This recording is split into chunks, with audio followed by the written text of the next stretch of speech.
welcome to my inner sanctum. This is my cockpit here on terra firma, where I get it all done. Yeah. As you can see, I got a little bit of green screen going on behind me here. This is for like my Zoom call, so I can throw up a virtual background. Of course, I got shelves with memorabilia and all kinds of stuff from my children to my childhood. Jam Cruise plaque up there for being a lifer. Jam Cruise being like a mainstay, kind of holy grail thing or occurrence that happens in the jam band community once a year. Of course, it's on an extended hold right now for a lot of things. Got my light boxes, my light panels, large studio monitors, phone here, my effects pedal board down here. Both my horns are at my disposal. Yeah. Got a trombone here for whenever I start teaching that again.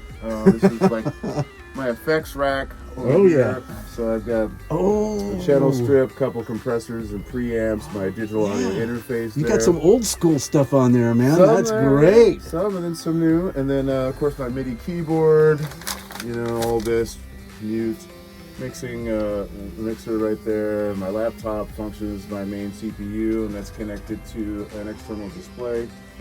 2 studio monitors, of course, gotta have the Star Trek Enterprise prominently displayed at any point in time, and then just another MIDI controller here. And of course, look at this. A poster over there, my favorite movie in the whole wide world. Oh, Jaws, right on. There you have it, man. And then various different stuff all around. Yeah, man, this is where I get it done every day. I gotta tell you, I thought my studio was tight. Woo! Yeah. But it functions well, it's like I have this microphone here that like this Pacific Pro Audio, they're out of business. I think we've talked about I got one of those. But this guy just have him at the ready all the time. So when I'm tracking or something like that, I can still have immediate control here for whatever DAW I'm functioning in, and then I just hit a key and then start recording, just turn and start blowing. I used the PPPA tube there for recording a saxophone section. Oh yeah, it worked great. Yeah, they work great on horns and vocals. You can't beat it, man. I did a podcast where I had it in the middle of the room, and I had everybody mic'd up, and I ended up turned off the mics in the mix because it picked up everything. With the figure amazing eight pattern. Clarity. Yeah, the figure 8 pattern. You can totally do that. I mean, it's either this guy or my AT4040. Which I use here. Oh, yeah. Great studio mic. It's a really good all-arounder. How long you had that one? I've had that, both of these had about the same amount of time, about 2 years now. Yeah. And of course my venerable the RE20. Nice. How old is that thing? That one I've had for about 15, 20 years. This is it's been large diaphragm dynamic. Yeah, it's seen some road work. I did. I retired it from the road a long time ago, though, because they don't travel very well, and I've had to have the element replaced on this twice now. Yeah. But they sound great in the studio. This is actually really designed primarily for a broadcast mic, but it does get a really nice warm sound for like flugelhorn or any horn for that matter. If you want a darker, warmer, less edge sort of sound. Still a lot of good definition, though. But it'll add a lot more body.